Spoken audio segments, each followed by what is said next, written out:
밀리터리를 이야기하다 밀담 시작하겠습니다. 안녕하세요. 궁금한 건 절대 참을 수 없는 한보람입니다. 안녕하세요. 놀러온 정명섭 작가입니다. 안녕하십니까. 밀리터리 입덕후 김대영 군사평론가입니다. 네, 반갑습니다. 야. 오늘 또 이렇게 뭔가 새로운 곳에서 네, 하니까 네, 네. 굉장히 새로워요. 오손도손하게. 뭔가 되게 네, 옹기종기 모여서 네, 이야기하는 네. 정말 그 밀리터리 뭔가 뒷담화 하는 것 같은 네, 네. 은밀하게. 밀담, 은밀하고 약간 그런 위대하게. 느낌. 네, 좋은데요. 네. 자, 그래서 우리가 이렇게 은밀하게 나눌 이야기가 뭐냐라고 하면 핵추진 잠수함, 핵잠에 대한 이야기를 나눠볼 건데요. 얼마 전에 정부 주관으로 열린 미래국방전략위원회에서 대한민국 핵추진 잠수함 개발 기본 계획을 공식적으로 발표했습니다. 프로젝트명은 장보고 N으로 명명이 되었고요. 자, 그럼 우리나라가 핵추진 잠수함을 도입하고 싶어 했던 배경 한번 살펴보고 이 장보고 N 사업에 대한 구체적으로 어떤 내용들이 좀 발표가 됐는지 한번 짚어볼까요? 일단 기본적으로 나온 타임라인에 대해서 이제 먼저 말씀드리고 이제 해드릴게요. 26년 네네. 5월에 국방부주의 TF를 통해서 기본 계획이 수립이 됐고요. 29년부터 30년까지 핵연료 처리 기술 및 원자로 소형화 여기에 대한 설계 및 건조 계약이 체결될 거고요. 그리고 이제 아주 러프하지만 2030년대 중반 정도 되면은 장보고 N이라고 불려지는 이 1번함이 이제 진수가 되는 걸 목표로 하고 있습니다. 그리고 최종 목표는 네. 2030년대 후반에 3척에서 4척. 이게 왜 그러냐면은 지금 영국과 프랑스가 이 방식을 쓰고 있는데 잠수함이 물속에 있어야 위협이 되거든요. 잠수함이 물 위에 있거나 정박할 때 아무 위협이 안 돼요. 그렇죠, 그렇죠. 그러면 최소한 한 척은 물속에 있어야 되는데 그러려면은 물속에 있는 배 한 척, 그리고 가고 있는 배 한 척, 교대를 마치고 이제 휴식하거나 정비해야 되는 배 한 척. 네, 그래서 최소한 3척. 그리고 필요하면 4척. 네. 이 정도는 있어야 되고 보통은 영국이나 프랑스는 4척에서 5척 정도를 확보하고 이제 싶어하고 딱 우리도 그런 식으로 최소한 동해 바다나 남해 바다에 원자력 추진 잠수함 한 척을 상시로 운행시키겠다라는 넣어놓는다, 이제 목표가 바다에. 최종적으로 나와 있습니다. 우리나라가 핵 추진 잠수함에 대해서 관심을 가진 거는 사실 어제 오늘 일은 아니고요. 이제 우리가 2099급을 시작으로 90년대 그 대량으로 잠수함을 도입하면서 큰 잠수함 강국으로 거듭나긴 했지만 이 디젤 잠수함은 명백한 한계가 있죠. 왜냐하면 이제 연료가 다 떨어지면 올라와야 돼요. 네. 네, 그래서 뭐 AIP니 뭐 여러 가지 방식을 취했지만 어쨌든 디젤로 움직이는 거는 연료가 다 떨어지면 올라와야 된다는 명백한 한계가 있거든요. 반면에 이제 핵추진 잠수함은 연료를 10년, 20년 정도 이제 원자로가 가동하는 한은 충분히 쓸 수 있기 때문에 뭐 그렇다고 물속에서 10년, 20년 있을 수는 없지만 네. 이제 한 2-3달 정도는 물속에서 쭉 있을 수 있고 또 하나 디젤 잠수함 같은 게 연료를 사용해야 되기 때문에 만약에 속도를 낼 때 계속 그 잔량을 생각해야 돼요. 우리 휴대폰 볼 때 신나게 쇼츠 네네. 보고 동영상 보고 막 그렇게 하다가 보면은 이제 그 속된 말로 앵꼬 나잖아요. 근데 충전기 없으면 그러네요. 못 봐요. 어. 네, 버스도 못 합니다. 지하철도 못 타고. 근데 원자력 추진 잠수함, 핵 추진 잠수함은 그럴 걱정이 없습니다. 그렇구나. 10년치 배터리가 충전돼 있다고 보시면 돼요. 그러니까 마음대로 쇼츠 보고 동영상 보고 아무데나 전화해도 되는데 네. 이게 물속에서는 예를 들어 100m 달리기 하는데 경주를 하는데 나는 100m 달리면 이제 쉬어야 돼. 이거랑 1km, 2km를 쌩쌩하게 달릴 수 있는 거랑은 뭐 엄청난 차이가 있습니다. 그래서 네. 모든 잠수함의 꿈은 원자력 추진 잠수함이 될 수밖에 없고 네. 북한이 원자력 추진 잠수함 만든다 그러고 핵미사일 가지고 있고 이러면 제일 무서워하는 시나리오가 뭐냐면 북한이 원자력 추진 잠수함에 핵미사일을 탑재하게 되면은 이 문제는 사실 우리랑 북한만의 문제가 되는 건 아니에요. 그렇죠. 그게 사실은 동해 바다 빠져나가서 태평양 어딘가에 짱 박혀 있으면 그때부터 미국도 떨어야 되거든요. 그렇게 나오면 북한이 세게 나오면 솔직히 말하면 미국도 방법이 없어요. 맞아. 네, 그런 문제들 맞아. 때문에 네. 원자력 추진 잠수함에 대한 수요는 계속 있었고요. 네. 그리고 이제 2022년 한미 정상회담에서 이미 잠수함 관련 얘기가 좀 나왔고, 그리고 이번에 이제 미국의 트럼프 대통령 정권이 바뀌면서 이제 미국이 전격적으로 이제 합의를 해주면서 이제 첫 발을 뭐 디디게 된 그런 상황입니다. 네. 그렇군요. 이 발표 내용들을 살펴보니까 장보고 N의 핵심 개발 5대 원칙이라는 게 있더라고요. 이 5대 원칙이 어떤 걸까요? 일단 뭐 김 의원님께서 나중에 상세히 설명을 해주시겠지만 간단히 말씀드리면 네. 전홍축 우라늄 사용, 그리고 국내 개발 및 건조, 네. 그리고 이걸 통해서 국내 원자력 기술 및 조선 기술을 사용한다. 그리고 전생의 주기 이게 뭐냐 원자력 잠수함의 원자로를 보통 10년 20년 교대하긴 하지만 잠수함 자체는 한 세대 그러니까 30년에서 40년 정도 사용하거든요. 네. 이 전생의 주기 동안 안전관리 왜냐면 또 원자력을 사용하니까 그다음에 2030년대 중반에 1번함 진수가 목표다라는 게 이제 가장 중요한 5가지 원칙입니다. 여기서 가장 중요한 건 전홍축 우라늄 아닐까 싶은데요. 맞습니다. 사실 이제 이전에 문재인 정부 때부터 우리가 원자력 추진 잠수함 건조와 관련된 여러 움직임이 있었어요. 근데 이제 미국이 이제 태클을 자꾸 거니까 그 태클 거는 이유 중에 하나가 이제 농축 비율이 어느 정도로 그렇죠. 가느냐. 핵이니까. 그리고 이제 90%로 가게 되면 사실상 핵무기를 만들 수 있는 그러니까. 수준이니까. 그러다 보니까는 이제 이번 정부에서는 어떻게 보면 이제 선제적으로 선언을 한 거죠. 우리 전홍축으로 가겠다. 전홍축 가겠다고 걱정하지 선언했고. 마라. 우리 네. 핵무기 만드는 거 아니야라는 메시지인 그리고 거죠. 이 중요한 건 저는 개인적으로 이거라고 봅니다. 이제 5대 원칙에 대해서 공개적으로 발표를 했고 네. 또 한 가지로는 지난해 제가 이제 마덱스도 가서 이제 뭐 원자력 잠수함 관련 얘기도 듣고 했지만 중요한 건 이겁니다. 이제는 비닉이 아니다. 공개다. 공개 연애다. 그쵸, 지금까지 공개. 비밀 연애였다며. 네, 공개 연애. 차라리 이럴 바엔 까고 네, 하자. 네. 약간 이런 건가요? 그게 몇 가지 이유가 있어요. 어. 비닉으로 하게 되면 네. 지금 사실 이게 우리가 원자력 잠수함 만든다 그래도 원자력 잠수함에 들어가는 중요한 구성품들을 우리가 다 만들 수는 없어요. 그렇죠. 그렇죠. 어디선가 수입을 해와야 돼. 네네네. 근데 그 수입하는 품목들이 다 그쪽 나라 정부의 허가를 받아야 되는 것들. 그죠. 원자로 뭐 관련 부품이라든지. 그거는 네. 제외. 네. 이제 뭐 예를 들어 잠만경, 그다음에 어뢰 발사관. 지금 어뢰 발사관도 우리나라에서 만든 건 아니에요. 왜냐면 영국 밥코 거를 지금 갖다 쓰니까. 네. 그다음에 잠만경도 프랑스 거 쓰고 있고, 네. 그다음에 안에 들어가는 이제 나치판 같은 거, 관상화법 장비 이런 것들도 프랑스 거 쓰고 있고. 근데 문제는 이거예요. 우리가 계속 비닉으로 하면 네. 이걸 사올 때 그쪽 정보 물어볼 거 아니에요. 아니 잠수함에 다시는 것 같은데 그죠. 이거 왜 사? 어디에 쓰실 거예요? 그러면 할 말이 없잖아요. 아니 뭐 그냥 거기다가 앞에 거랑 차이가 이번에 장영실급 정도가 3천 몇백 톤이잖아요. 근데 이제 원자력 잠수함은 대략 발표된 게 7천 톤, 8천 톤이니까 8,000톤까지. 잠수함 크기가 더 크니까 들어가는 부품도 더 많아질 거예요. 그러니까 우리나라랑 거래를 했으면 얘네들이 아니 왜 그것만 딱 보면 견적 나오잖아요. 네. 이게 좀 큰 거 만드는데 왜냐하면 디젤 잠수함은 8천 톤으로 만들 수가 없어요. 만들 필요도 없고. 그러니까 답은 하나 나오니까 얘기한 네. 대로 어차피 네. 네. 그리고 이제 더 중요한 건 비닉으로 하면 그런 구성품들 가격 산정이 안 돼요. 아, 그지. 산정이 안 돼. 그래서 이제 오픈으로 이제 하자. 그래. 그다음에 또 한 가지로는 이제 그 원자력 잠수함에 들어가야 되는 핵심적인 장비가 하나 있어요. 산소 발생 장치. 산소 발생 장치. 그건 우리가 못 만들어. 어디서 사와야 돼. 그건 원자력 잠수함 만든 나라에서 사오겠죠. 네. 그러면 이제 그들 나라들이 이상하다고 하겠죠. 그렇죠. 뭐 어디서 이거 쓰시려고요? 왜 떠가져? 어디서 쓰시려고요? 그리고 또 그게 아니라 얘기하겠지. 아예 있어. 네. 그럴 수 아유, 없잖아요. 몰래 그러면은- 가져올 수도 없고. 그러면은 딱 그러겠죠. 얼마까지 보고 오셨어요? 2배부터 시작할게요.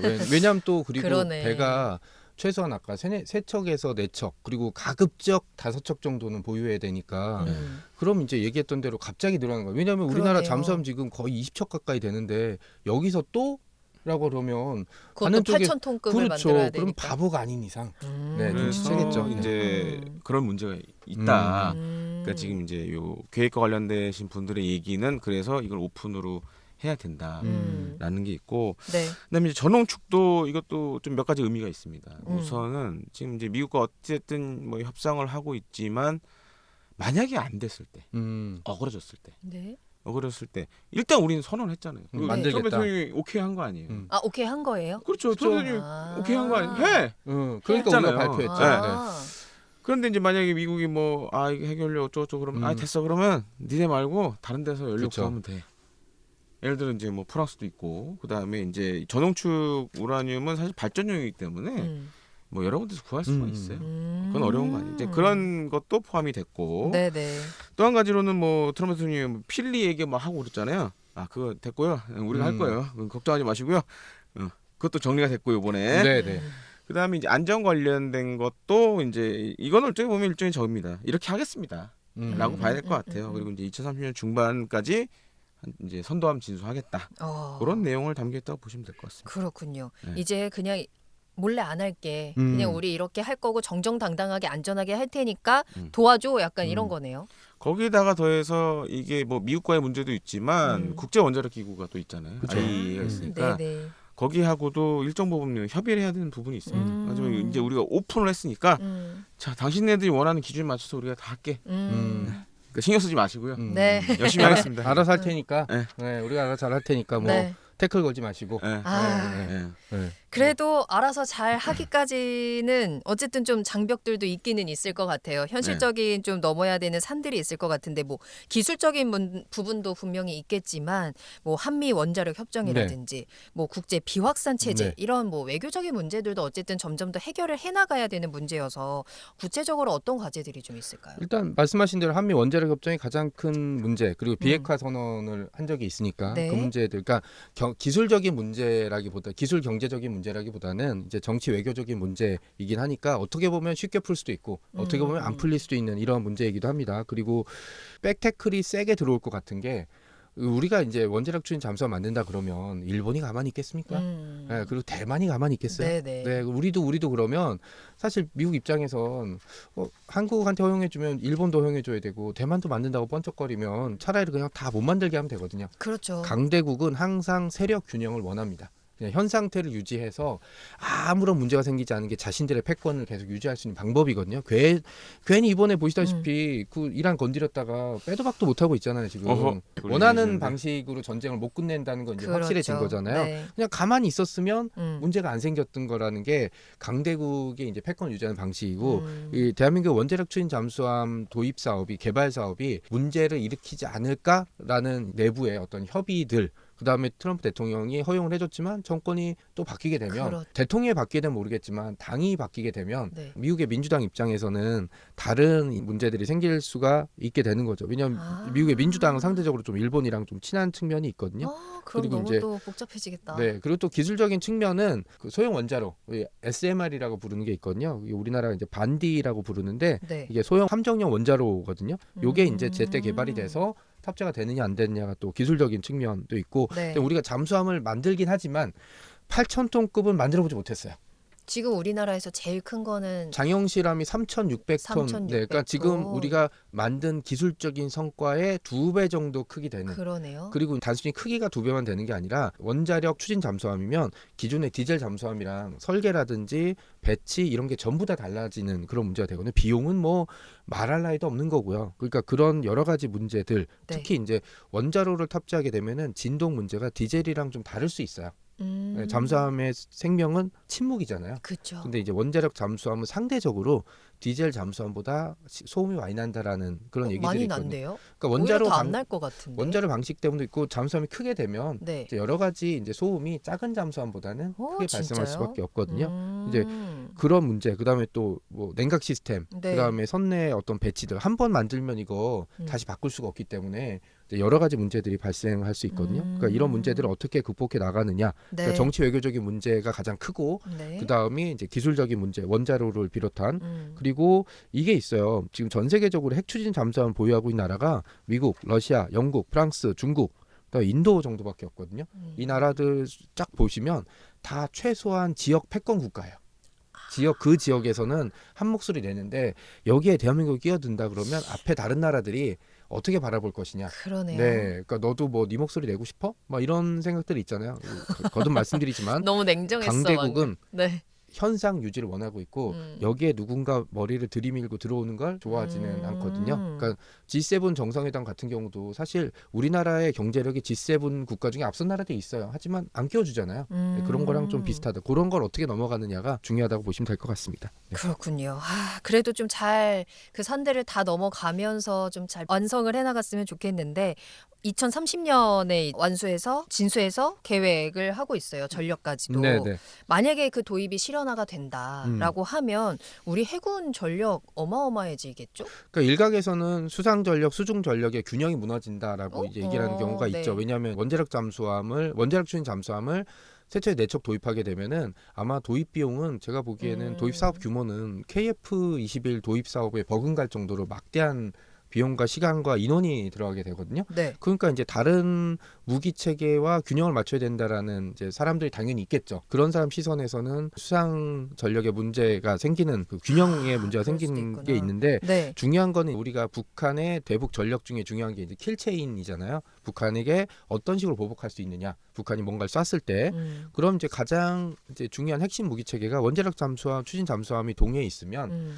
이제 북한이 눈치채기 전에 선제 타격을 하거나 아니면 북한이 뭔가 발사 징조가 있을 때 가장 먼저 발사하는 체계 중에 하나이기도 하고 만약에 북한이 우리나라에 먼저 선제 공격을 하게 되면 네. 우리도 북한의 평양을 공격해야 될 거 아니에요. 근데 다른데 지상 발사하는 데는 북한이 어느 정도 위치를 체크하고 있거나 최소한 근처까지는 확인할 수가 있는데 동해에 들어가 있는 원자력 추진 잠수함은 북한이 죽었다 깨도 위치를 확인할 수 없을 가능성이 굉장히 네. 높거든요. 그렇게 되면 킬체인으로서의 전력도 이제 한 축을 담당할 수 있게 되는 거고요. 네. 그리고 원자력 추진 잠수함 거듭 말씀드리지만 배터리가 일반 휴대폰의 100배쯤 되는 그런 거라고 보시면 돼요. 마음껏 쓸 수 있고 그다음에 뭐 사람이 들어가기 때문에 이걸 뭐 1년, 2년 할 수는 없지만 최소한 2달, 3달은 필요하면 수중에서 작전을 할 수 있기 때문에 근데 상대방이 전혀 위치를 눈치챌 수 없는 그런 핵심적인 전력으로 할 수 있어요. 거기에 SM 수직 발사관을 채택하게 되면 원자력 이제 핵미사일까지는 아니라 그래도 북한의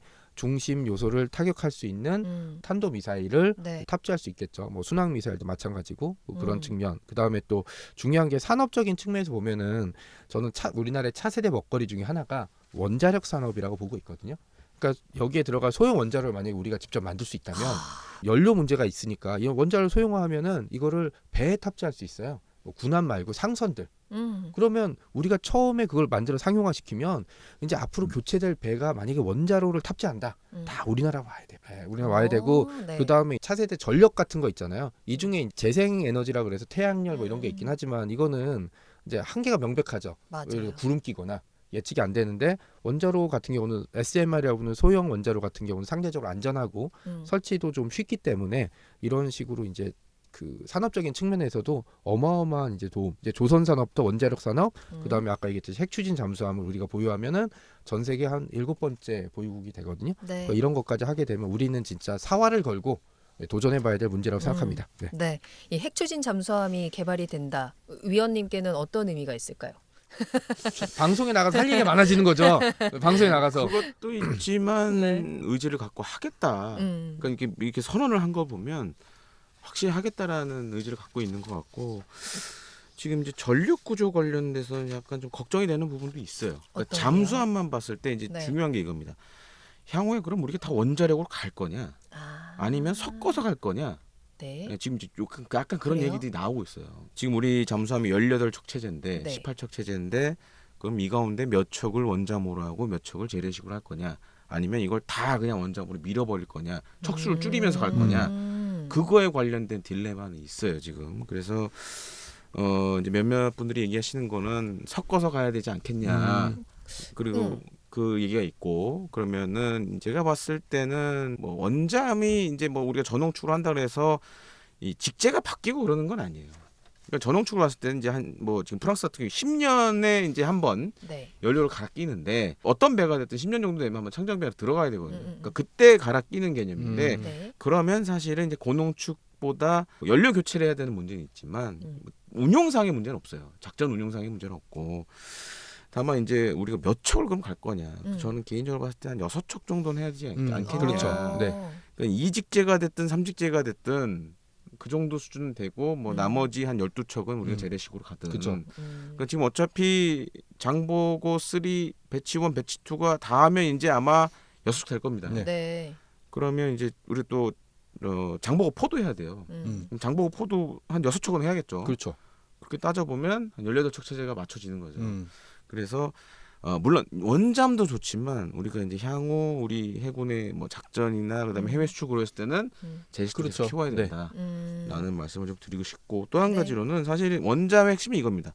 억제력이에요. 억제력. 그렇지. 디터런스의 문제가 사실 있어서 이걸 계속 하자고 했던 거고 지금 뭐 얘기 나왔고 이제 우리가 선언했으니까 네. 어떻게 잘하느냐. 맞아요. 잘하느냐의 핵심은 그게 이겁니다. 중요하지. 안전. 왜냐하면 원자력이라는 어떻게 보면 이게 잘못하면 통제 불가능한 수단을 사용해야 되기 때문에 안전이 사실 중요합니다. 그리고 이제 이것과 관련돼서 우리가 또 사실은 도움을 받아야 될 나라도 있어요. 현재 운용 중인 국가들한테서 노하우도 좀 그렇죠. 배워야 되고 또 한 가지로는 이제 이 원자력 잠수함 운용과 관련된 네. 인력 양성도 어떻게 할 거냐 네. 이런 것들도 좀 고민을 많이 해야 될 시점이 왔다라고 네. 생각합니다. 위원님께서 고민이 많아 보이시네요. 머리가 허해지네. 네. 네. 피곤해 보이십니다. 네. 피곤해. 촬영하는 내내. 네. 잘 될 거예요. 네, 걱정 네, 마세요. 네, 네. 자, 오늘은 핵추진 잠수함 이야기 나눠봤네요. 예, 핵추진 잠수함 개발 로드맵이 처음으로 정부를 통해서 공식화되었습니다. 꽤 구체적인 계획들이 나왔기 때문에 우리는 또 하나의 새로운 도전과 시작을 하게 되는 건데요. 8,000톤급이라는 정말 덩치도 어마어마한 이 핵추진 잠수함이 완성되는 그 과정을 계속해서 저희 밀담과 함께 지켜보시길 바라겠습니다. 응원의 댓글도 많이 남겨주시고요. 저희는 다음에 더 새로운 소식 들고 찾아오겠습니다. 구독과 좋아요, 알림 설정 눌러주시고 다음에 또 만나요. 안녕.